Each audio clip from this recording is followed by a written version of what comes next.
깨끗한 손 주옵소서. 주님만 높여드리기 원해. 정결한 마음 주옵소서. 주님만 높여드리기 원해.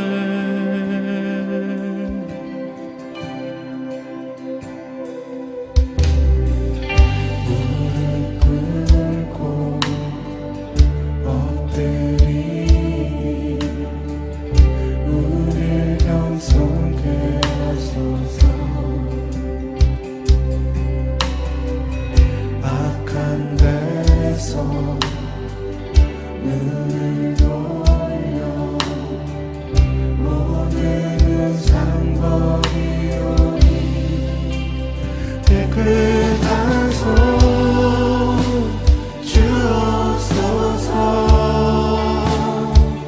주님만 높여드리기 원해. 정결한 마음 주옵소서. 주님만 높여드리기 원해. 깨끗한 손 주옵소서. 주님만 높여드리기 원해. 정결한 마음 주옵소서. 주님만 높여드리기 원해.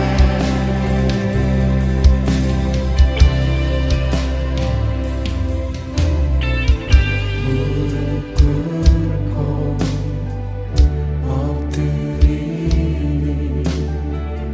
우릴 겸손케 하소서. 악한 데서 눈을 돌려 모든 상버리오니 깨끗한 손 주옵소서. 주님만 높여드리기 원해. 정결한 마음 주옵소서. 주님만 높여드리기 원해. 깨끗한 손 주옵소서. 주님만 높여드리기 원해. 정결한 마음 주옵소서. 주님만 높여드리기 원해. 우리 세대로 주의 얼굴 찾게 하옵소서. 오 야곱의 하나님, 우리 세대로 주의 얼굴 찾게 하옵소서. 오 야곱의 하나님, 깨끗한 손 주옵소서. 주님만 높여드리기 원해. 정결한 마음 주옵소서. 주님만 높여드리기 원해.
오늘은 불안의 영은 예배할 때 떠난다 하는 제목으로 말씀 나누겠습니다.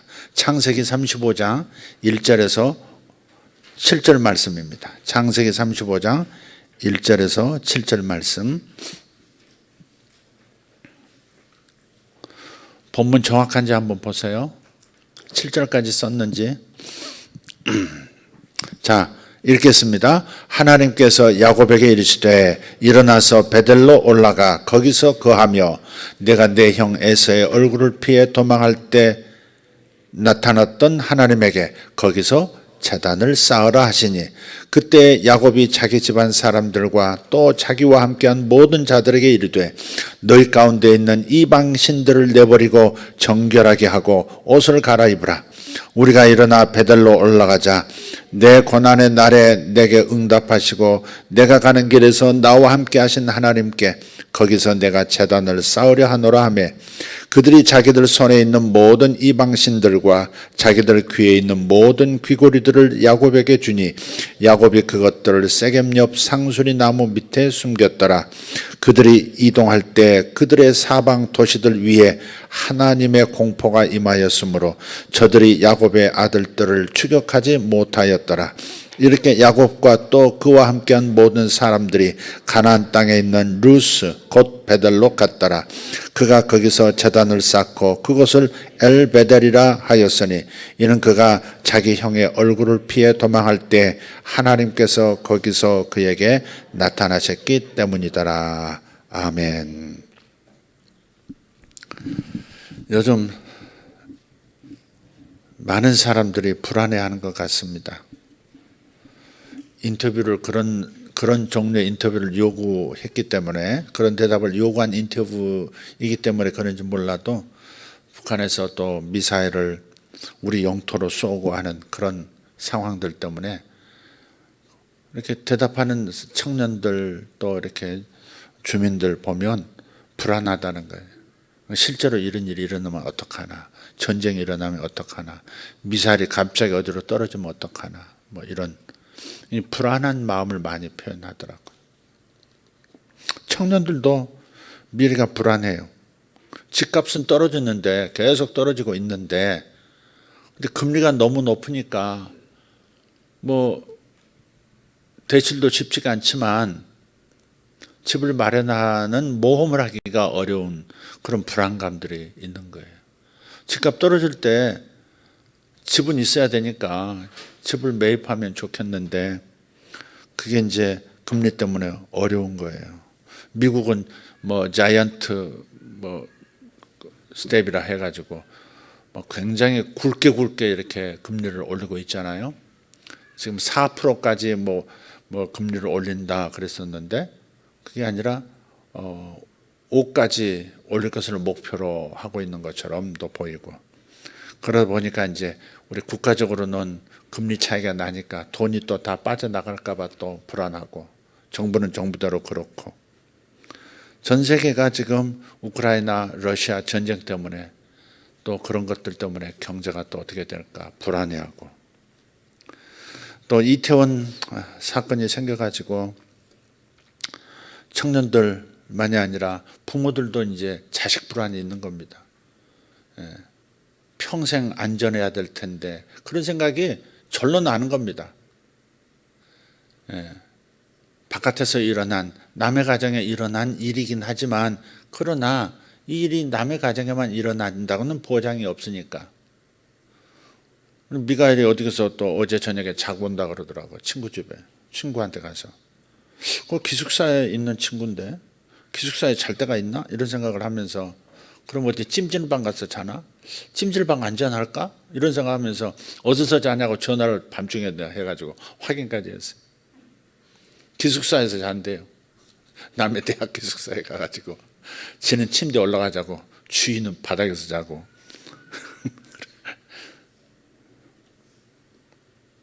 물어보게 되는 거예요. 그런 게. 그걸 보면서 나하고 연결을 하고 내 가족하고 연결을 하고 불안을 뭐 공유하는 거죠. 이태원 상인들도 이제 불안하지 않겠어요?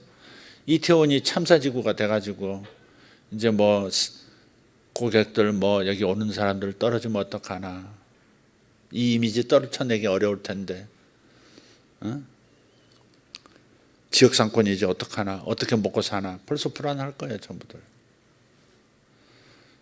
그 불안보다도 더 큰 아픔이 있기 때문에 지금 말을 못하는 거지. 밑바닥에는 그런 불안들이 있지 않겠어요? 정부도 불안하죠. 이태원 사태가 세월호 때처럼 수년을 끌면 어떡하나. 김정은 이 자식 이제 우리 영토에도 미사일을 쏘네. 어디까지 가려고 그러는 거야. 불안하죠. 국민들도 불안해요. 북한이 실제로 핵을 사용하면 어떡하나. 미국의 우리를 끝까지 지켜줄 수 있는가.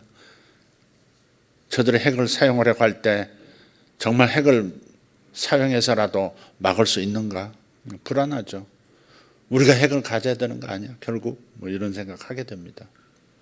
하여간 모든 상황들이 지금 외부적으로 불안을 유발하는 상황들이 도처에 있는 겁니다. 그런데 문제는 이러한 외적인 상황들, 어떤 그런 상황적 불안감이 전부가 아니라는 겁니다. 사람이라고 하는 존재는 태생적으로, 그러니까 태어나면서부터 불완전하게 태어났단 말이에요.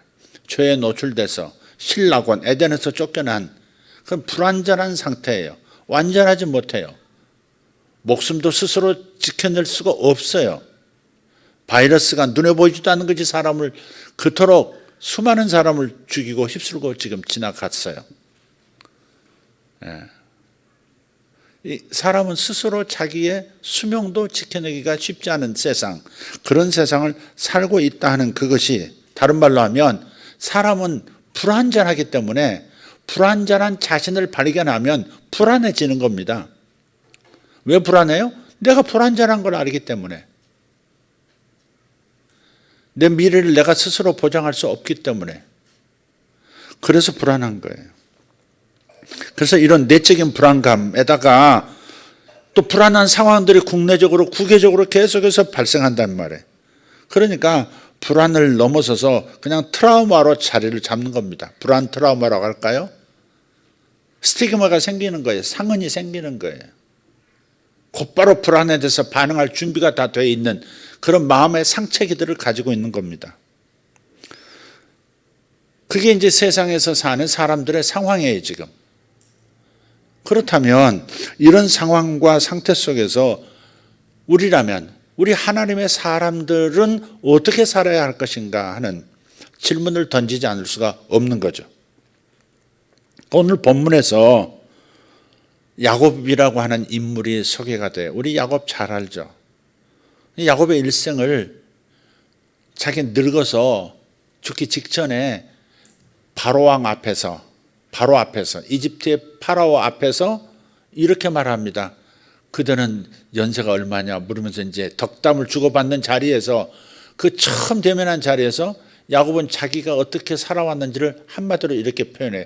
험악한 세월을 보냈나이다 그래요. 험악한 세월을 보냈대요. 몸만 고단한 것이 아니라 마음도 고단한 그런 삶을 살았다는 겁니다. 일평생 불안에 떨며 살았던 대표적인 사람이 야곱이에요. 형 에서와 장자 축복에 관한, 장자권에 관한 갈등으로 인해서 결국 형 에서가 그를 죽일 마음을 갖잖아요. 아버지 돌아가시면 너 내 손에 죽는다. 그걸 알았어요. 어머니가 전해주시는 그 말을 듣고 야곱이 한 번도 가보지 않은 길을 떠납니다. 집을 떠나요. 형을 피해서 집을 떠납니다. 그리고 이동하는 도중에 아무도 없는, 사람 없는 부엉이 소리, 늑대 소리 울리는 그 황야에서 한 모퉁이에서 웅크리고 불안에 떨면서 잠을 이루죠. 그 장소가 루스고 그 장소가 베델입니다. 그 외삼촌한테 도망을 갔는데 외삼촌 집에서 20년 삽니다. 거기서 장가 갔고요. 거기서 자식들 낳습니다. 그런데 행복할 것만 같은데, 추격자가 없으니까 행복할 것 같은데 그렇지가 않습니다. 늘 삼촌의 눈치를 보면서 삽니다. 삼촌이 내치면 어떡하나. 삼촌이 이번 달 월급 안 주면 어떡하나. 뭐 이런 전전긍긍하는 마음으로 사는 겁니다. 내 자식들 지금 벌써 11인데 베냐민은 돌아오다 낳았으니까 딸까지 하면 12이네요. 이 자식들 건사할 수 있을까? 이렇게 남의 집 목동으로 살면서 내 목장 하나 갖지 못한 채 지금 이렇게 살고 있는데 끝까지 자식들 책임질 수 있을까? 뭐 그런 불안 속에서 살죠. 그러다가 하나님의 도우심으로 갑작스러운 부가 자신에게 돌아왔죠. 양떼가 증가, 자기 양이 생겼고 양떼를 이루었고, 그리고 그로 인해서 관리해주는 목동들도 그냥 목장주가 된 거예요. 그런데 삼촌이 자신을 속여서 내 양을 뺏어갔다 이렇게 덤떡에 씌워가지고 또 자기 아들들 외사촌과 삼촌이 자기를 또 쫓아옵니다. 고향으로 돌아오고 있는데 여기서 떠날 때도 도망을 갔는데 또 돌아올 때도 도망치듯 돌아오는 겁니다. 돌아오면서도 그냥 돌아올 수가 없습니다. 형이 에서가 옛 일을 기억하고 사병들을 300명 400명 끌고 무장한 채 자기를 마중하러 오는 겁니다. 그래서 야복강가에서 밤새도록 고민하고 씨름하는 장면이 나오잖아요. 그게 험악한 세월들이에요. 그래서 세게메로 왔어요. 참으로 목축업을 하기에는 너무나 비옥한 땅이었죠. 원래 목적지는 세겜이 아니었습니다. 베델이었습니다. 근데 세겜에 머물죠. 그것이 단초가 되어가지고 그 세겜에서 사귄 자기 딸이 친구들을 사귀었는데 그 동네 처자들하고 이제 놀러 다니다가 그 하몰이라고 하는 그 추장의 아들 이름이 또 세겜이에요. 아들한테 욕을 당합니다. 강간을 당했는데 다행히 그냥 던져버리는 게 아니고 너무 좋아하게 돼서 당신 딸을 내게 달라고 뭐 아버지가 찾아오죠. 추장이 그 아들하고 또 찾아와요. 나쁜 짓 해놓고. 그렇게 해서 결국 당신들도 여기서 땅을 매매하고 여기서 거주하시면 번성하지 않겠어. 저들의 속내를 34장을 잘 읽어보면 이렇게 결혼해가지고 저들의 양도 우리 차지, 저들의 낙타도 우리 거, 저들을 우리 노예로 삼자. 그런 생각을 그 아버지가 해요. 아들은 그 딸을 범했는데 아버지는 한 발 더 나가서 이걸 빌미로 결혼을 해서 저 집 재산, 사손 재산 다 내 것으로 만들겠다. 이런 흉악한 마음을 이 나이 든 아버지가 또 갖는단 말이에요. 어쨌든 문제는 그것이 아니라 지금 디나 사건을 통해서 결국은 어떤 일이 벌어져요? 또 살인사건이 생겼고 그래서 또 다시 쫓기는 인생이 된 겁니다. 그게 야곱의 험악한 인생을 살았나이다. 험악한 세월을 살았나이다. 고백하는 그 노구를 이끌고 파라오 앞에서 고백하는 야곱의 인생사입니다. 늘 쫓기는 불안한 인생. 그게 야곱이었어요. 얼마나 고단한 삶이었을까. 평생을 그냥 육체적으로도 고단하지만 마음이 늘 쫓기니까 항상 추격자가 있고 항상 쫓기는 자의 삶을 산다고 하는 것이 얼마나 고단한 삶이에요. 지금 상황도 역시 반복입니다. 34장 5절 보면요. 딸이 돌아와서 그 일을 당하고 돌아와서 아버지가 알았어요. 딸이 겪은 일을 알았어요. 그런데 한마디를 하질 않습니다. 34장 5절을 보면 이렇게 성경은 말씀해요. 야곱이 그 딸 디나를 그가 더럽혔다 함을 들었으나 자기의 아들들이 들에서 목축함으로 그들이 돌아오기까지 잠잠하였고 그래요.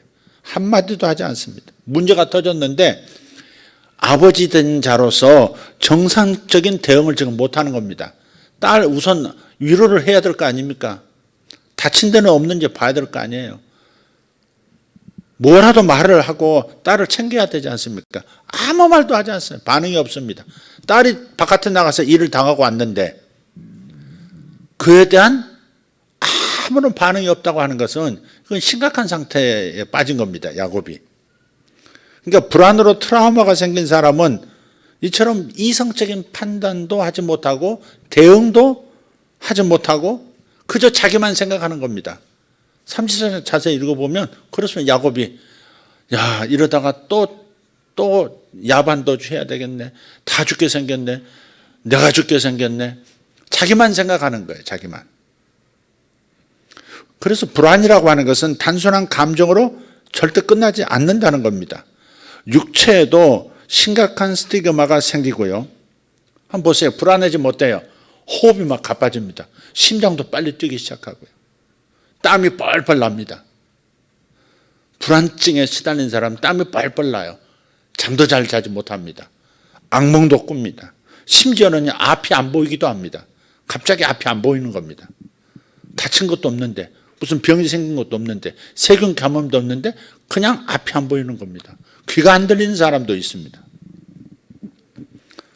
그러니까 증상을 넘어서 삶의 어떤 실제 병리 현상까지 나타나는 거예요. 육체에까지.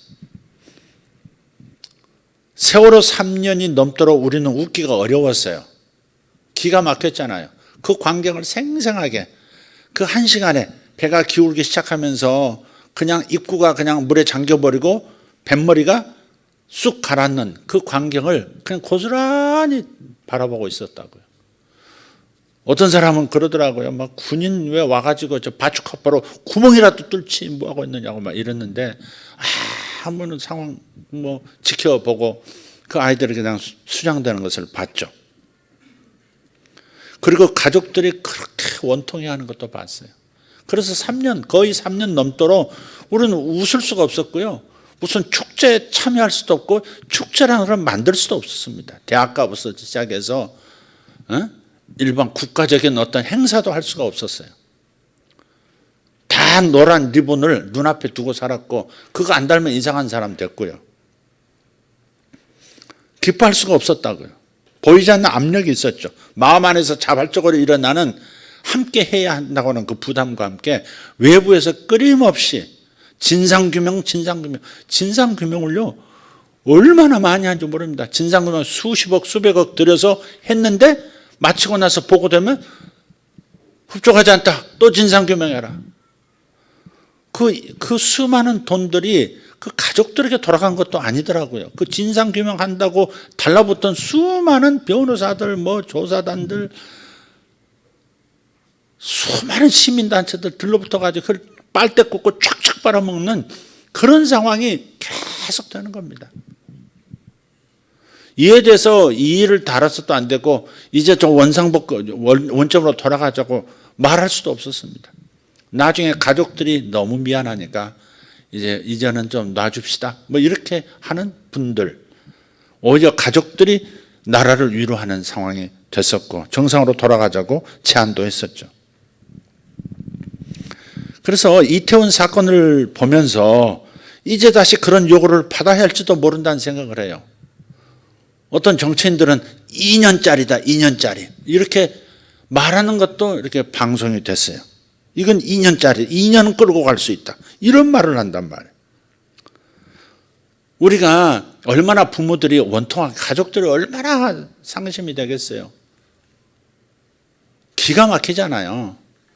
10대도 있고 20대도 있고 30대도 있고 외국에 공부하러 갔는데 한국에서 죽어서 돌아오고 얼마나 기가 막히겠냐고. 그래서 잠시 해도 저들의 슬픔과 원통함이 있는 그 가족들을 위해서라도 함께 해야 되는 건 틀림없지만 긴 시간 모두가 눌려지거나 또 분노에 휩쓸려서는 안 된다는 겁니다. 할로윈데이의 기원이 영국 켈틱 쪽의 미신이라고 말씀을 드렸죠. 지금부터 2500년 전 그 섬나라 모퉁에서 만들어진, 그러니까 죽은 자들의 영이, 귀신이 자신들에게 자기 집에 들어오지 못하게 하기 위해서 무서운 형상을 만들고 방어하기 위해서, 그러니까 잡신을 섬기는 사람들은 그런 방식으로 뭔가 이렇게 불안을 이겨보려고 하는 거죠. 그것이 미국으로 가서 미국에서 세계화가 돼가지고 이거 안 하면 그 선진국 문명국 아닌 것처럼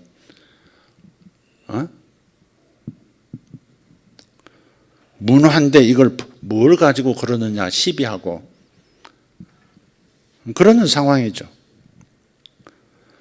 그렇기 때문에 그 켈틱 쪽이 가졌던 그 미신에서 출발한 것이기 때문에 그 영이 있단 말이에요. 영.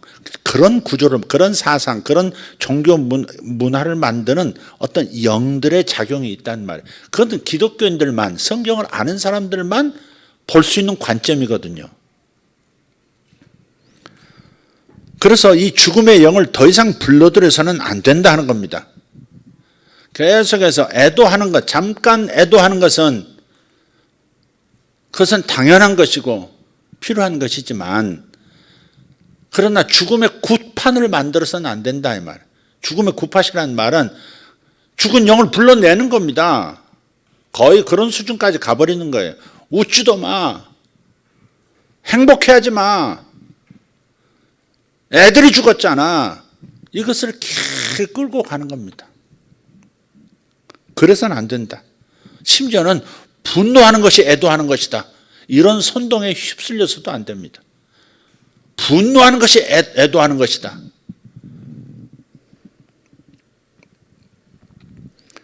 제가 좀 흥분한 것 같아요. 또 그럴까 봐, 또 그런 상황 올까 봐 제가 그러는 겁니다. 같이 아파해야, 친모가 아파해야 되는데 아직은 그래야 되는데 국가적으로도 애도하는 기간을 지금 삼고 있잖아요. 그래야 되죠. 그렇지만 이게 어떻게 또 발전을 할까 그 생각하면 또 저 나름의 불안이 지금 있는 겁니다. 이것 때문에 얼마나 또 시끄러울까. 끊임없이 진상규명. 아무리 뭘 끌어내고 처벌을 하고 그래도 또 진상규명.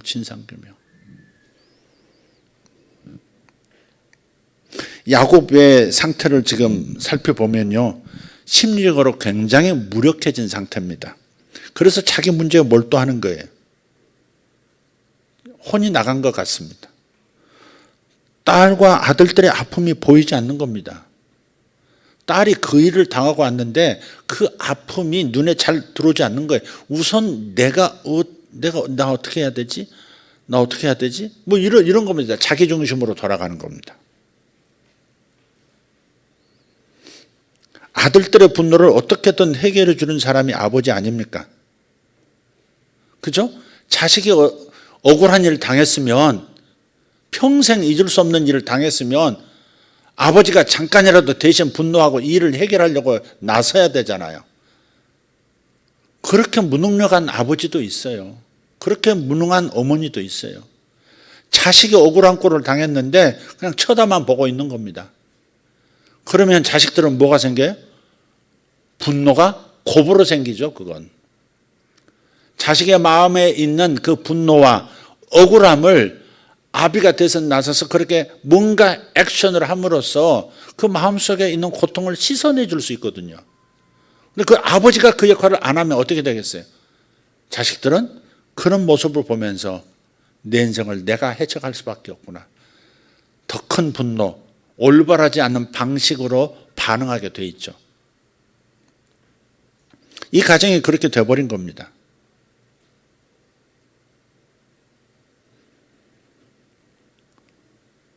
정상적인 판단 못하고 대응을 하지를 못해요.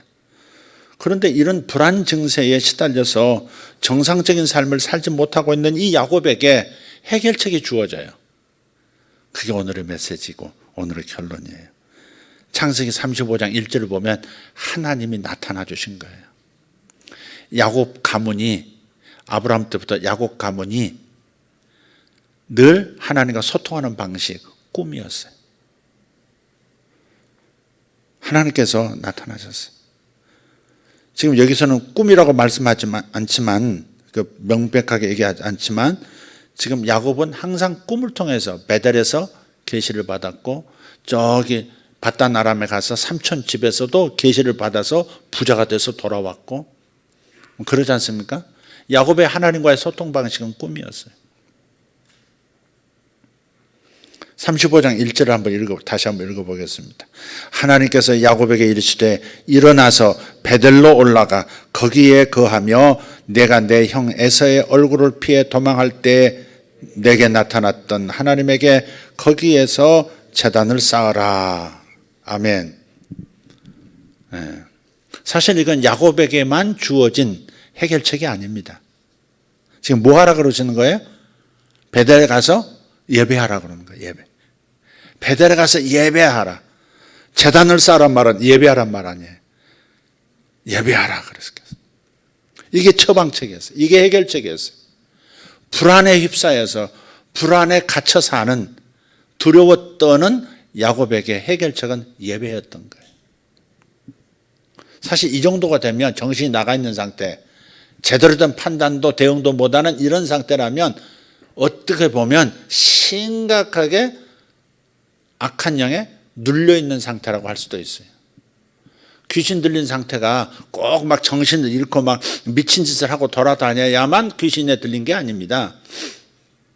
자기가 귀신 들린지 모르는데 귀신 들려있는 경우도 많습니다. 귀신 들림의 강도가 달라요. 귀신이 이게 지금 침투해 있어요. 자기도 모르게 귀신의 성격을 드러내고요. 귀신이 하는 짓을 해요. 귀신이 하는 생각을 하고 있고요. 침투해 있는 거죠. 근데 완전히 주도권을 이 영에게 넘겨주면 제정신을 잃어버리기도 해요. 그런 사람을 내가 몇 봤거든요. 또 뭐 그런 상황이 됐을 또 그리스도 안에서 치유되는 분들도 봤고요. 어쨌든 야곱이 그런 상태예요. 아주 불안함을 평생을 트라우마를 겪으면서 그런 불안의 영, 두려움의 영에 사로잡혀 있는 상태. 이때 주어진 하나님의 처방, 해결책은 바로 예배자가 되는 거예요. 예배자가 되는 거. 이 불안의 시대를 사는 야곱, 그리고 우리들에게 주시는 해결책, 예배자가 되는 겁니다. 베델로 올라가서 제단을 쌓아라 그랬어요. 베델로 올라가. 근데 베델은 야곱에게 특별한 의미가 있는, 그야말로 인생에서, 쫓기는 인생에서 다시 회복될 수 있는 길이 열린 장소가 베델이거든요. 그날 밤 쫓겨가면서 광야에서 잠들었을 때 하나님이 또 꿈에 나타나셔서 사닥다리가 하늘로부터 땅에까지 자기 머리맡까지 이어지고 그 스테어를 쫙 이렇게 천사들이 오르락 내리락 하면서 하나님께서 꼭대기에서 내려다 보시면서 어마어마한 약속을 하시죠. 내가 너에게 복을 주어서 내가 너와 함께 하겠다. 네가 먼 나라로, 먼 땅으로 가지만 내가 동행해 주겠고 거기서 내가 부유하게 되어서 다시 돌아올 때도 함께 해 주겠다. 어마어마한 보장을 받는 거잖아요. 하나님의 신의 약속이잖아요. 어마어마한 신탁을 그때 베델에서 받은 거예요. 꿈을 꿀 수 없었던 자가 꿈이라고 하는 가질 수 없는 완전히 절박한 심정으로 도망치던 그 도망자에게 꿈을 꿀 수 없는 그 자가 이제 꿈을 가지고 살 수 있는, 꿈을 꿀 수 있는 사람이 된 거예요.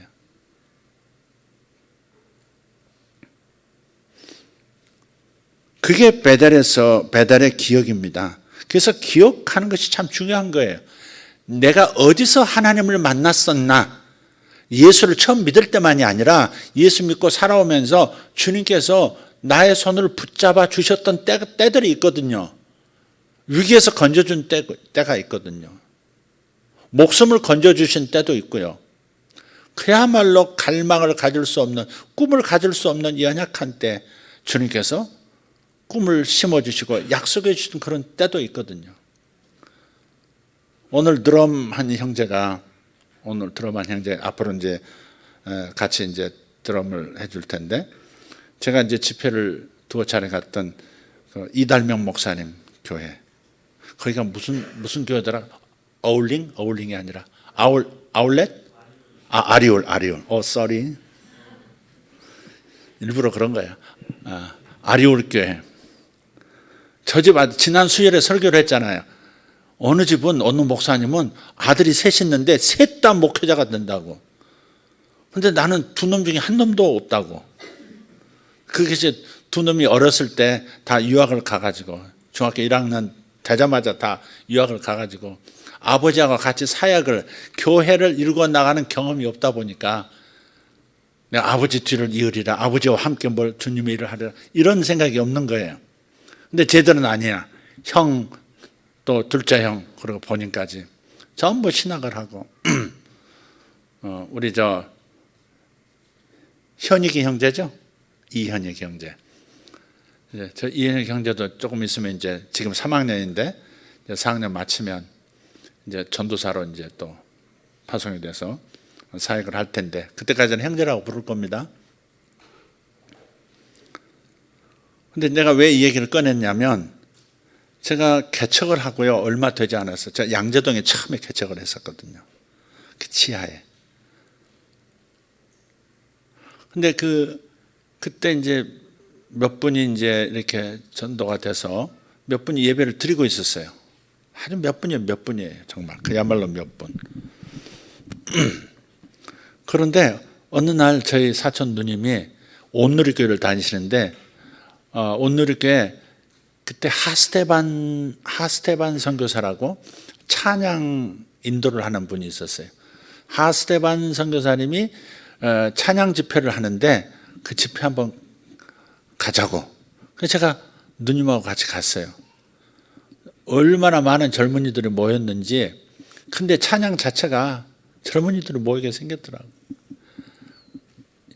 이렇게 밴드팀 이렇게 월십과 함께 이렇게 찬양하는 정말 완전 숙성된 그런 예배를 찬양 예배를 하더라고요.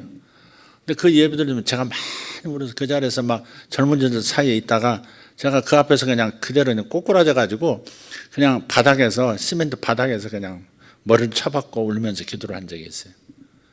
제 마음의 갈망은 뭐냐면 이런 예배를 드리고 싶었거든요. 마음껏 기도하고 마음껏 찬양하고 세련된 저렇게 좋은 밴드와 함께 이런 예배를 드리고 싶은 갈망이 있었던 거예요.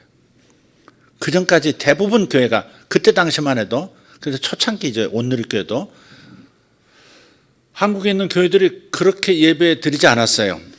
YM이라고 하는 선교단체 같은 데서 이제 기타를 가지고 뭐 찬양하고 자연스러운 찬송가가 아닌 새로운 그 어떤 곡을 가지고 새로운 이 시를 가지고 찬양하는 그런 팀들이 있었지 한국 교회 안에 없었어요. 근데 제 마음 안에는 저런 걸 원한 거예요.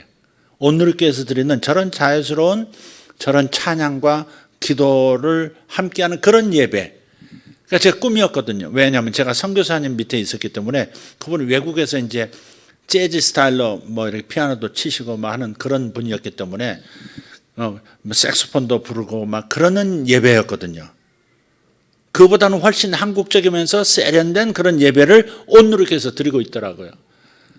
내가 드리고 싶은 예배가 저건데 이제 개척해가지고 쪽수도 적고 젊은 친구들도 없고 엄마 따라오는 애들도 있고 하긴 하지만은 너무 그게 고통인 거예요. 그 갈망이 이루어지지 않으니까 고통이었어요. 그래서 그 온누리교회 저 서빙고 거기 가가지고 별관에서 내가 그래서 막 바닥에서 막 하나님 그런 그 찬양팀을 갖게 해달라고 그런 찬양팀이 있는 그런 예배를 드리게 해달라고 제가 그 기도했어요. 오늘 설교를 낮에 준비하면서 그 생각이 또 나더라고요. 목숨을 건져주실 때 내가 4살, 5살 됐을 때 외갓집 저수지에서 아무도 없는 대낮에 다 일 나가고 저 산 깊은 곳에 저수지에서 그냥 좀 물에 들어가겠다고 들어갔는데 가파라가지고 쑥 빠져들어갔거든요. 그때 물 먹으면서 죽어갔거든요. 죽어갔어요. 정말 죽었습니다. 그때. 그런데 물을 꼬르륵 마시고 또 오르락 내리락 하고 있는데 저쪽에서 내 또래 애가 막 뛰어오는데 그 애가 곧바로 그냥 뛰어들어서 제 손을 잡고 끄집어 내줬거든요. 나와보니까 내 키예요. 내 또래 애예요. 시골에 사니까 헤엄도 칠 줄 알고 물을 아는 거죠. 보니까는 한 놈이 죽어가고 있으니까 보니까 동네에 저 외갓집에 놀러 온 그놈이 여기서 죽고 있네 해서 쫓아와서 저를 잡아준 거죠. 그게 지금 생각하면 천사 아니었을까 이런 생각도 해봐요. 그 이후로 그 얘기를 들어본 적이 없거든요. 그런 일이 있었다는 것을 어른들 입을 통해서도 들을 만도 한데 한 동네니까 한 번도 듣지를 못했거든요. 근데 그 생각도 나면서 생명을 구해주시고 또 그 다음에 또 장성에서 또 목숨을 잃을 뻔 그런 험악한 일을 겪은 적이 있거든요. 건져주신 거. 또 지금 생각하면 온누리교회에서 그때 기도했던 그 기도대로 하나님께서 이런 찬양팀과 함께 이런 찬양을 부르고 이렇게 예배드릴 수 있는 이런 기회가 이렇게 주어졌다는 것이 너무 감사하고 그렇습니다. 그게 베델의 꿈, 야곱의 베델의 꿈처럼 저의 베델의 꿈입니다. 베델의 기억입니다. 베델의 기억. 그때 그 위기 속에 호롤단신으로 도망자가 되어서 앞길이 안개처럼 아무것도 보이지 않는 그 상황 속에서 하나님께서 나타나 너와 함께 해주겠다. 네가 바다나람 가더라도 돌아올 때 내가 큰 부자가 돼서 돌아오도록 내가 지켜주겠다. 그렇게 말씀하신 것 20년 동안 실제로 그렇게 해주셨고 그곳에서 아무것도 재산이 없는 그 상황에서 큰 재산을 만들어서 돌아올 수 있도록 도와주셨고 그걸 뺏기지 않도록 또 형의 마음을 바꾸어서 위기에서 벗어나게 해주셨던 그 하나님을 다시 기억한 거죠. 그래서 베들로 가자 하고 자식들하고 집안 모든 사람들 막 베들로 가자. 해결책이 그제서야 떠오른 거죠. 베들로 가자. 거기서 하나님이 나를 만나 주셨다. 거기서 하나님이 나의 인생을 새롭게 꿈을 꿀 수 있도록 만들어 주셨다. 아마 주님의 그 음성을 듣고요. 베들로 올라가서 제단 쌓아라 하시는 그 말씀을 듣고 아마 야곱은 울면서 깨어났을 것이고 울면서 얘기했을 것 같아요. 베들로 가자. 베델에 가면 산다. 베델에 가면 살 수 있다. 베델에 가면 위기를 벗어날 수 있다. 왜 그랬어요? 이 상황이 굉장히 어려운 상황이었거든요. 그 아들 같은 배에서 태어난 형제가 레위하고 시몬이거든요. 시몬과 레위가 자기 한 배에서 태어난 어머니가 넷인데 한 어머니에서 태어난 한 형제거든요. 그러니까 레위하고 시몬이 둘이서 계획을 짜. 아버지가 무능하니까 아버지가 침묵하고 있으니까 찾아온 추장하고 그 간간한 고놈하고 앞에서 그래 그렇게 합시다. 우리하고 같이 합하자고요. 우리 딸이 그쪽으로 시집가고 그쪽 딸들이 우리하고 뭐 이렇게 해서 같은 그 마을에서 살 수 있는 같은 혈통이 되자고요. 좋습니다. 근데 한 가지는 내가 양보할 수 없습니다. 우리는 아버지가 나서야 되는데 아들들이 나서 딜을 하는 겁니다. 뭐라 그래요? 할례하라고. 우리는 할례하지 않은 사람들과 같이 이렇게 한 가족이 될 수가 없다. 그러니까 남자들이 할례만 하라. 그래가지고 그 말을 추장 아들이 너무 그 디나한테 빠져가지고 좋아가지고 막 미쳐버리려고 그러니까 아버지가 그냥 그러자 그래가지고 가서 설득합니다. 설득하는 내용이 그겁니다. 저 집안하고 이렇게 해서 이렇게 서로 주고받으면 저 많은 양들 다 우리 거 될 수 있어. 다 뺏어 먹읍시다. 뿜빠이 합시다. 이렇게 해서 설득을 합니다. 아니 생식기를 다 표피를 다 잘라내는데 그 무서운 짓을 신앙심도 없는 저들이 어떻게 한단 말이에요. 그러니까 물질을 가지고 유혹을 해서 추장이 해서 압력을 넣어가지고 전부 할례를 합니다. 복용수술을 한 겁니다. 그래서 끙끙 앓고 고열에 막 시달리고 있는데 시몬과 레위가 칼 2개 들고 가세요. 반항도 못하는 그 남자들 다 목줄을 끊어버립니다. 목을 베버려요. 그리고 거기에 있는 짐승들 있잖아요. 소, 양 할 것 없이 뒷다리 힘줄을 다 끊어버립니다. 그리고 거기 있는 여자들, 애들 전부 노예로 삼겠다고 끌고 와요. 이 사실이 세켐만이 아니라 세켐 주변으로 온 북쪽 이스라엘에 전부 알려져 버렸습니다. 야곱이 지금 그 생각하는 겁니다. 야, 우리가 이 히위 족속이죠. 히위 족속. 이랬으니 가나안 7족속들이 다 들고 일어나서 이제 우리를 죽이려고 할 것이다. 복수할 것이다. 그래가지고 전전긍긍 불안 때문에 제정신이 아닌 겁니다. 딸이 그 일을 당하고 왔을 때도 벌써 그런 생각까지 하는 겁니다. 예. 저들하고 갈등하면 또 도망자가 돼야 된다. 이런 생각하는 겁니다. 그런데 베델의 기억이 자기를 회복시키기 시작하는 거예요. 거기서 하나님이 그 위기 때 나를 만나 주셨지. 그 위기 때 만나 주시고 하신 약속을 지켜 주셨지. 그래 다시 베델로 가서 다시 예배드리자. 근데 하나님께서 뭐라고 그러시냐면 한번 반짝 예배하고 돌아오면 된다 그렇게 말씀하지 않아요. 베델에 가서 뭐라 그래요? 베델에 가서 거기에 거하며 거주하라는 거예요.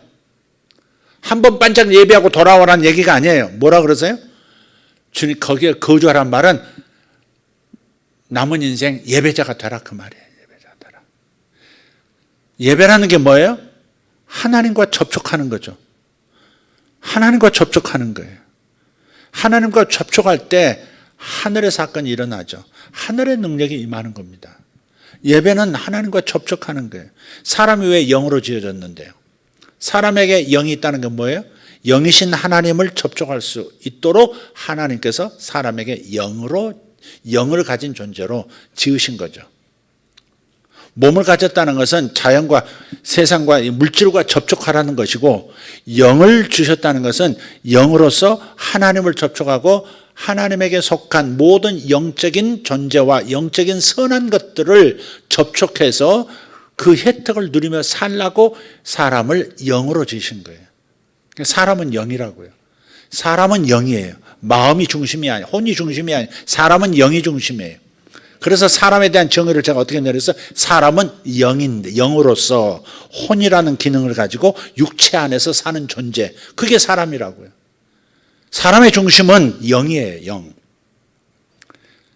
그래서 영은 하나님을 접촉하기 위해서, 하나님을 예배하기 위해서, 그렇게 함으로써 사람은 그릇인데 무엇을 담기 위한 그릇이냐? 하나님이라는 내용을 담는 그릇으로 지으신 거예요. 그래서 요한복음 4장에도 사람은 영과 진리로 예배드릴지니라 그랬잖아요. 영과 진리로. 진리는 마음을 위해서 준비된 하나님의 말씀이고, 뭐예요? 영은 하나님을 접촉할 수 있는 그 외적 기능이란 말이에요. 그게. 그래서 영을 따라 사는 사람이 되라. 영을 따라 사는 사람이 되라. 그렇게 말씀을 하신 거죠. 그래서 거주하라고 하시는 것은 야곱의 진정한 영적 거주지, 예배의 뿌리를 내리는 것을 말하는 거예요. 거주하라. 베델에 가서 거주하라. 하나님의 집 베델에 가서 거주하라. 그런 거예요. 예배만 한 번 드리고 오는 것이 아니라 항상 예배자의 삶을 사는 마음으로 살아라. 항상 하나님을 접촉하며 살아라. 항상 하나님을 섬기며 살아라. 일터에 있든지 교회에 있든지 가정에 있든지 어느 장소, 어느 시간, 어느 때, 어떤 상황 속에서도 하나님과 접촉하면서 살아라. 하나님과 접촉하면서 하나님을 경배하며 살아라. 그게 예배자고, 그게 바로 거주하라는 말씀의 의미인 거죠. 우리가 결단해야 될 게 바로 그 부분이에요. 복은 하나님이 우리에게 주실 거예요. 그러나 그 복을 주시는 파이프라인을 내가 그쪽을 향해서 들고 서 있어야 되는 게 뭐예요? 그게 예배자로 사는 거죠. 하나님을 항상 접촉하기 위해서, 하나님과 항상 연결된 상태로 살기 위해서. 그래서 예배자로서 살겠다, 그런 결정을 내리는 거예요. 예배에서 자신의 불안감을 내려놓을 수 있도록 하나님께서 해결책을 주시는 겁니다. 이게 바로 예배자로 산다라고 하는 것은 영을 따라 사는 삶이에요. 그게. 그리고 로마서 8장 5절 6절을 보면 육신을 따르는 자는 육신의 일을, 영을 따르는 자는 영의 일을 생각하나니 육신의 생각은 사망이요 영의 생각은 생명과 평안이니라. 항상 하나님을 접촉하고 살려고 하고 하나님과 연결된 심령으로 살려고 하는 그런 결정들은 항상 생명과 평안이 오게 돼 있죠. 평안이라면 샬롬이잖아요. 샬롬. 샬롬이란 말은 그냥 마음의 내적 이너 피스만을 얘기하는 게 아니고 모든 영역에서 소란스러움이 사라지고 모든 영역에서 하나님의 통치가 나타나는 상태. 그게 평안, 샬롬입니다. 모든 곳에서 하나님이 나타나 주시고 모든 곳에서 하나님의 역사가 있어요. 그래서 병이 있을 수가 없고 병이 생겼다 하더라도 병이 떠나는 것이고 가난이 집안 내력이라도 그건 전부 떠나가고 부유하게 되게 되는 역사도 그래서 있는 거죠. 주님을 모시고 하나님을 접촉한다는 것은 어마어마한 인생의 큰 일이 시작되는 겁니다. 우리 박원석 집사님 어머니를 부유해서 이번 주 뵀어요. 저희 집사람 하루 저녁 그 시골에서 자고 저는 그 다음날 가서 뵙고 함께 이렇게 올라왔는데 어머니 간증이 참 은혜스럽더라고요. 권사님이신데 그 시골 구석이에요. 정말 구석이에요. 농사도 제대로 지을 만한 땅도 없더라고요. 논 몇 마디기 지을 수 있는 그 밖에 없고 없으니까 막 산을 깎아가지고 거기다 과수 만들어서 배를 이제 생산해서 그걸 이제 파시고 뭐 그러니까 그 시골에서 그 자원을 보면 그냥 애들이 거기서 태어났어도 그냥 먹고 사는 수준으로 살았을 것 같더라고요. 그러니까 박 주사님 좀 불쌍해 보이더라고요. 어르신들 좀 힘들었겠다. 막 뛰쳐나가고 싶었겠다. 도시로 막 그런 생각이 들더라고요. 요즘 시골도 뭐 농사 지을 뭐 영역이 넓으면 갑부로 살더라고요. 근데 그런 갑부가 나올 만한 지역이 아니에요. 근데 어머님이 19살, 18살 때 시집을 오셨어요. 18살 뭘 한다고 데리고 갔을까? 아저씨. 와가지고 첫 번에는 애도 한번 잃으시고 임신하셨었는데 그 다음에 이제 다 건강했어요. 근데 어머님이 어떻게 해서 그 이렇게 뭐 신앙을 갖게 됐느냐 여쭤봤더니 그러시더라고요. 잘 기억하는지 모르겠는데 주요. 와서 봤더니 집안에 남자들 뭐 특히 남자들이 단명을 하더래요. 너무 젊어서 남편도 일찍 돌아가셨어요. 그러니까 박 집사님 아버님도 일찍 돌아가신 거죠. 전부 무슨 병으로 돌아가시고 갑자기 돌아가시고 단명하더라고요. 그러니까 이게 뭐 옛날 사람 예수 안 믿어도 아이고 이 집안이 팔자가 이런 집안 팔자가 이게 말이 아니네. 이거 뭐 귀신이 아주 질긴 귀신이 있구나 이런 생각이 드셨더라고요. 제사 드리는 것은 믿지 않으시니까 뭐 할아버지 아버지 제사 드리는 것은 이제 뭐 영납이 되는데 어린 마음에도 맨날 이렇게 밥을 이렇게 떠가지고 바깥에 사자밥이라 그러죠. 대문 앞에다 갖다 놓고 지나가는 귀신들 이거 잡수시고 들어오지 말고 그냥 고이 가시라고. 그럼 뭐 매사가 귀신론인 거죠. 귀신에 대한 생각이 있는 거죠. 그런 거짓을 믿는다고 하는 것은 그런 거짓의 영역에 힘을 실어주는 겁니다. 그게 달래는 것 같은데 더 큰 놈 불러들이는 것과 똑같은 거예요. 그게 무당이 이렇게 구슬에 또 쫓아주잖아요. 그러면 그 쫓아낸 게 하나님이 아니시고 뭐예요? 더 큰 귀신이 와서 그 놈을 이 새끼야 내 집 네가 나가 이제부터 내가 있을 거야 그런 거거든요. 조폭들이 뭐 지역 장악하잖아요. 무슨 뭐 조양원파가 무슨 파를 몰아내고 더 센 놈들이 자리를 잡는 거예요. 그러니까 아마 일찍 단명하고 막 그러신 거예요. 그래서 이걸 끊어야 되겠다 싶어가지고 사자밥 금지 뭐 이분이 선언하시고 다 그랬대요. 근데 이제 너무 사람들이 병들고 일찍 죽고 그러니까 지독하게 가난하고 지독하게 게으르고 그러셨대. 그 남편이 게으르셨대. 일은 하나도 안 하고 밤 12시 넘어 항상 들어오시고 어머니가 혼자 고생 다 해서 읽으시고 그거 가지고 또 밭 조금 늘리시고 뭐 이렇게 사신 것 같아요. 그래서 그 용한 무당이 하나 있었대요. 점쟁이가 하나 있었대요. 건너 마을에 찾아가서 이제 상황을 얘기했더니 그 무당이 와가지고 다 돌아보고 굿도 해보고 하더니 이거 너무 센 놈이 있어가지고 내 힘으로는 안 된다. 할 수 없다. 예수 믿어야 되겠다. 그러더래. 예수 외에는 방법이 없다. 그러더래. 그 무당이. 그 놈들도 아는 거예요. 아는데 안 오는 거야. 아는데 예수 안 믿는 거예요. 그게. 내 힘으로는 못 쫓아내. 내가 몸주로 모시고 있는 이 영으로는 이 귀신으로는 이 집안 귀신 못 쫓아내. 더 센 놈들이 자리 잡았다 이거야. 예수 믿는 방법밖에 없다 그러더래. 그래서 곧바로 그래서 교회 가셨대. 그래서 다 예수 믿게 만들고 할렐루야. 다 예수 믿게 만들고 그게 영을 따라 사는 삶이에요.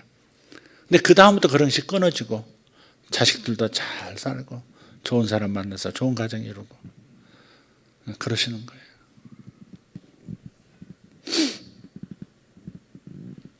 세상에서 안식을 누리지 못했던 사람이 야곱인데 이 야곱이 안식을 경험하는 곳이 바로 베델 예배라는 겁니다. 우리에게도 불안을 주는 수많은 현실들이 있고 앞으로도 다가올 수 있어요. 불안해. 현실은 아닌데 불안한 것이 눈앞에 현실이 될 것처럼 다가올 때가 있단 말이에요. 그래서 우리가 반짝 한 번의 예배로 끝나서는 안 된다는 겁니다. 항상 예배 드리는 마음을 가져야 되고 항상 예배 자리에 있으려고 하고 예배의 기쁨 속에서 하나님을 항상 모셔드리고 나라는 존재가 그릇이라니까 하나님을 모시는 그릇이라고요. 하나님을 모시는 그릇으로 선택된 존재, 그게 바로 구원 사건이거든요. 구원 받은 걸로 끝나면 안 돼요. 그래서 하나님을 모시고 사는 것, 하나님을 섬기는 것이 바로 예배예요. 끊임없이 그분께 예배하고 끊임없이 그분과 연결되려고 하고 항상 그분의 음성을 따라 살려고 하고 그분이 주시는 감동을 따라 살려고 하고 내 욕심 따라 내 육신을 따라 살려고 하지 말고 그분이 이거에 대해서 뭐라고 말씀하시나 항상 그것을 따라서 그렇게 순종해서 살 때 그럴 때 내게도 내 집안에도 복이 들어오고 아까 그분처럼 온 집안이 구원받는 역사도 있는 겁니다. 아멘. 그래서 예배자가 되기로 결정한 것만으로도 큰 효과가 나타나요. 결정. 나 이제부터 예배 중심으로 살 거야. 나 이제 예배 드리며 살 거야. 나는 예배를 지금 주일에 한 번 드리는 사람인데 그게 아니라 난 예배를 확대시킬 거야. 이렇게 결정만 해도 효과가 와요. 5절 한번 보세요. 5절. 그들이 이동할 때 결정하고 이동해요. 이동할 때 그들의 사방 도시들 위에 하나님의 공포가 임하였으므로 저들이 야곱의 아들들을 추격하지 못하였더라. 여기 하나님의 공포라고 됐지만 하나님이 겁주시고 사실 그런 분은 아니시죠. 구약적 표현인데 사실은 이럴 수 있어요. 야곱의 일생 동안에 야곱을 사로잡고 있었던 그 두려움의 영, 불안의 영, 그게 예배자가 되기로 결심하는 순간에 딱 떠나죠. 왜? 웨이브가 다르니까. 주파수가 안 맞으면요 귀신이 견딜 수 없어요. 근데 아까 박 집사님 어머니께서 하시는 간증 중에 그런 게 있더라고요. 꿈에 예수 믿었는데 교회를 나가기 시작하고 좀 핍박도 하고 좀 그러셨나 봐요. 이제 집안에서. 그래도 끝까지 예배를 이제 이거밖에 길이 없다고 하니까 난 무당한테 전도 받아가지고 구원받은 분은 나 처음 봤어요. 근데 어느 날 꿈에 큰 항아리에서 집안 항아리에서 큰 뱀 하나가 이렇게 그 안에서 막 울더래요. 뱀이 막 울더래. 구렁이가 울더래. 아이고 이제 나 이제 어디로 가냐. 나 어디로 가냐. 뱀이 울더래. 나 이제 어디로 가냐. 어디로 가냐 이제. 뱀이 막 슬퍼하게 울더래. 그때 승리가 온 거죠. 그게. 또 무슨 꿈 꿨었다는데 나 기억이 안 나요. 여자 야곱이 거기 계시더라고요. 뱀이 그렇게 막 울더래. 그러더니 그런 저주들이 떠나고 구원받는 역사가 시작되고. 예. 그러니까 예배자가 되기로 하나님을 찾기로 결정한 것만으로도 뭐예요? 자기 속에 있는 영이 떠나서 그게 어떻게 돼요? 그 사방 도시에 있는 하나님 없는 자들에게 그 영들이 쫙 역사하는 거예요. 갑자기 세상을 두려워하던 그 영이 세상을 두려워하게 만들던 그 영이 야곱의 적들에게 임해서 야곱을 보면서 저들이 벌벌 떠는 겁니다. 그래서 추격하지도 못하고 그걸로 끝나고 새로운 인생이 다시 평안한 인생이 시작된 거예요. 그게. 그러면서 이제 아름다운 일들, 이제 애굽으로 이주하는 일들도 그 다음에 생겨나는 겁니다. 예배의 결심을 한 다음에 축복이 뭐예요? 더 이상 추격하는 자가 없게 되더라. 더 이상 쫓기는 인생 살지 않더라. 더 이상 불안을 주는 일들이 일어나지 않더라. 그런 일이 일어나더라도 내 마음을 흔들지 못하더라. 그게 예배자의 축복입니다. 불안의 시대를 사는 불안해하는 현대인들에게 가장 필요한 처방을 하나님께서 야곱에게 미리 주신 거예요. 예배하라는 거예요. 하나님을 만나라는 거예요. 하나님을 접촉하는 것을 최고의 해결책으로 여기라는 겁니다. 우리는 그냥 예배 늘 드리는 예배니까 찬양하고 말씀 듣고 돌아간다고 생각할 수도 있지만 절대 하나님은 공수로 보내지 않으세요. 하나님을 접촉하고 돌아가는데 아무런 일이 일어나지 않는다? 그게 기적입니다. 오히려 하나님을 만났는데 아무런 일이 내 삶에 벌어지지 않는다? 그런 일은 있을 수 없습니다. 예배에 대한 믿음을 가지십시오. 예배에 대한 믿음을 가지세요. 함께 드리는 예배야말로 얼마나 강력한 예배인지 모릅니다.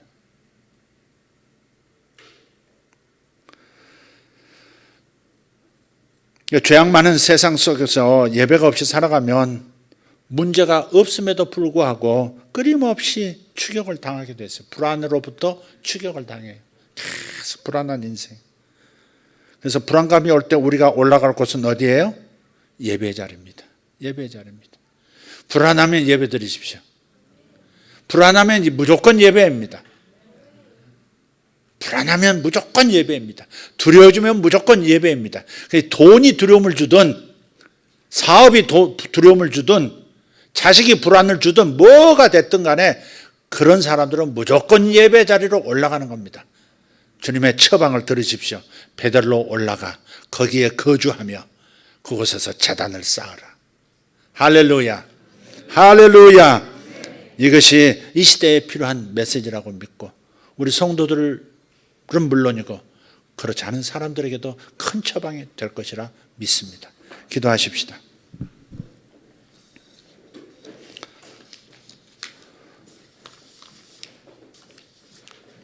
하나님 감사합니다. 불안한 시대를 사는 불안한 현대인들 예배의 자리로 올라가 예배할 때 그 불안한 모든 영들이 떠나는 것을 오늘 들었나이다. 이 말씀이 저들에게 복음이 되게 하여 주시옵소서. 이 말씀이 저들에게 자유가 되게 하여 주시옵소서. 아버지 살아있는 예배, 항상 주님과 접촉할 수 있는 그런 예배를 드리기로 결정하기를 원합니다. 하나님 무덤덤하게 예배 드리는 것이 아니라 형식과 의식에 치우쳐 붙잡혀 사는 그런 예배가 아니라 살아있는 예배, 주님의 영을 경험하는 그런 예배가 되고 영감이 넘치는 예배 속에 있으려고 결심하게 하옵소서. 아버지 우리 성도들 어떤 두려움 어떤 불안이 있더라도 예배자는 반드시 하나님의 도움을 받는 것을 보게 하여 주시옵소서. 믿게 하여 주시옵소서. 믿고 경험하게 하여 주시옵소서.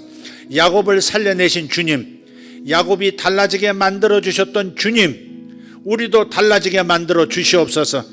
우리도 야곱의 믿음의 야곱의 후예입니다. 아브라함의 후예 맞습니다. 야곱이 받았던 복 우리도 받습니다. 아버지 하나님 이 밤에 주님 예배하러 온 당신의 사랑하는 백성들 모든 불안에서 자유하게 해 주시옵소서. 소원이 이루어지지 아니하면 어떨까 하는 그 불안에서도 자유할 수 있게 해 주시옵소서. 내가 제대로 해내지 못하면 어떨까 하는 불안에서도 자유하게 해 주시옵소서.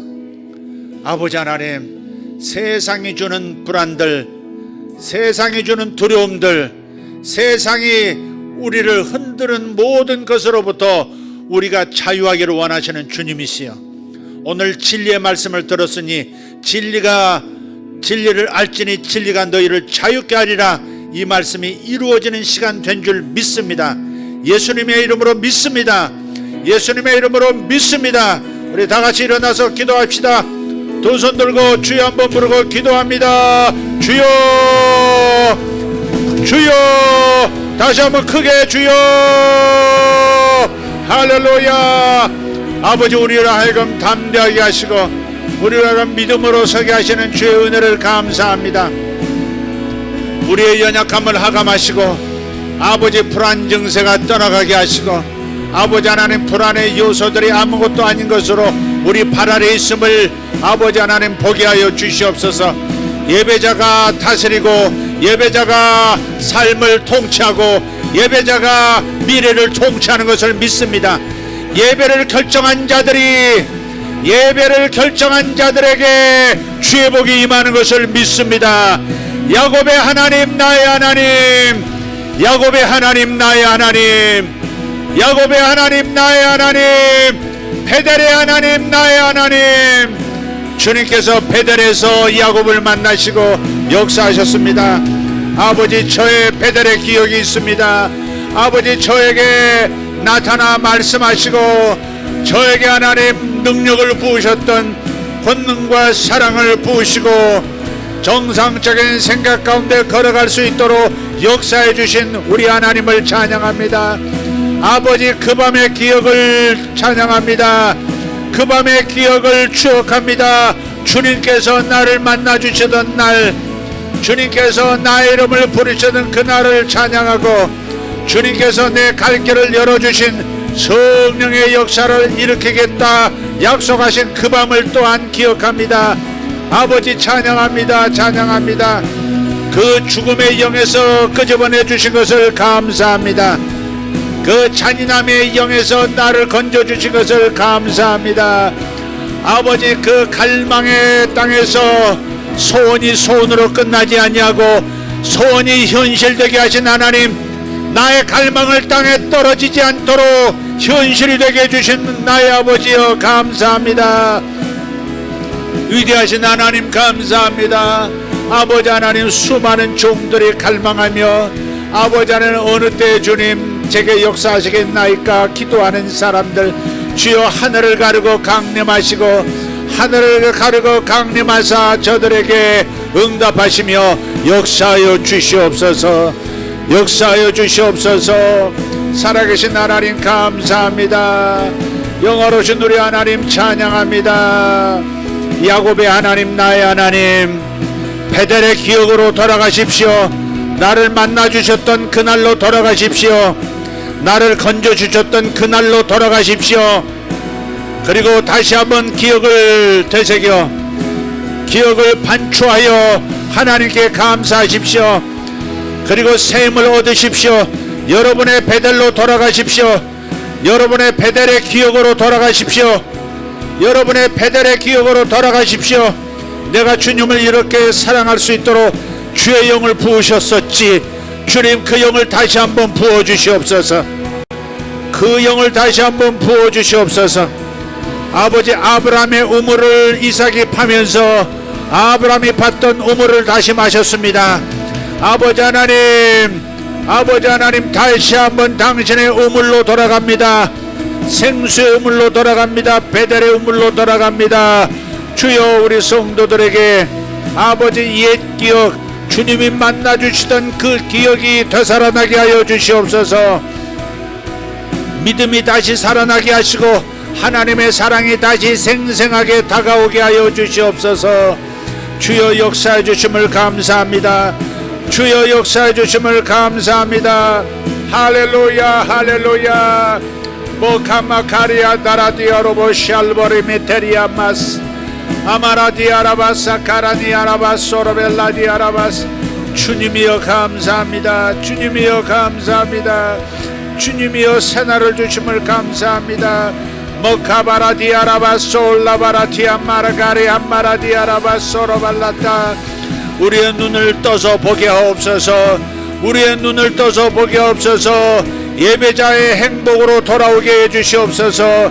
예배자의 능력, 예배자에게 주어지는 축복으로 돌아오게 하여 주시옵소서. 예배드리는 자의 축복으로 돌아올지어다. 예배자로 돌아올지어다. 예배자의 자리로 돌아올지어다. 예배자의 자리로 돌아올지어다. 주여 감사합니다. 주님을 살아 역사하시는 하나님으로 영접하던 그 베델의 기억으로 돌아오게 하여 주시옵소서.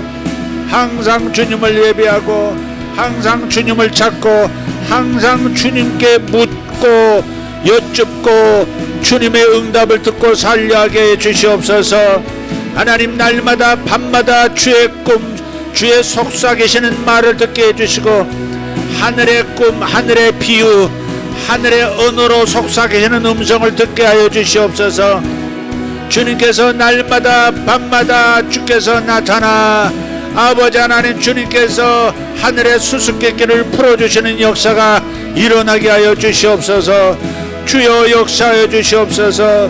주여, 저에게 다시 더 강한 기름 부음으로 아버지 무장하게 해 주시옵소서.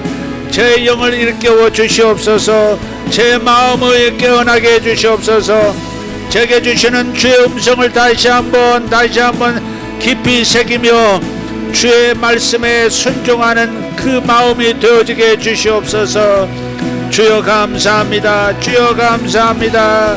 하로다바라 가르나마 샬라바라 티아르보셀로 코로나스 이마라디오르돌로 샬라 카마라디아라바 솔라 카란디오브라스토 달라디아라다스. 하나님 감사합니다. 하나님 감사합니다. 더 이상 쫓기지 않는 삶이 되게 해주시옵소서. 불안에 쫓기는 삶이 되지 않게 해주시옵소서. 불안한 마음에 살아가는 날들이 되지 않게 해주시옵소서. 불안이 없는 나날이 되게 하시옵소서. 평안이 임하게 하여 주시옵소서. 불안 대신 평안을 주시옵소서. 불안 대신 평안이 올지어다. 불안 대신 평안을 받을지어다. 불안은 떠나가고 평안이 올지어다. 불안의 영은 떠나가고 평안의 영이 임하실지어다. 밤마다 평안이 임할지어다. 깨어날 때마다 샬롬 샬롬 평안이 임할지어다.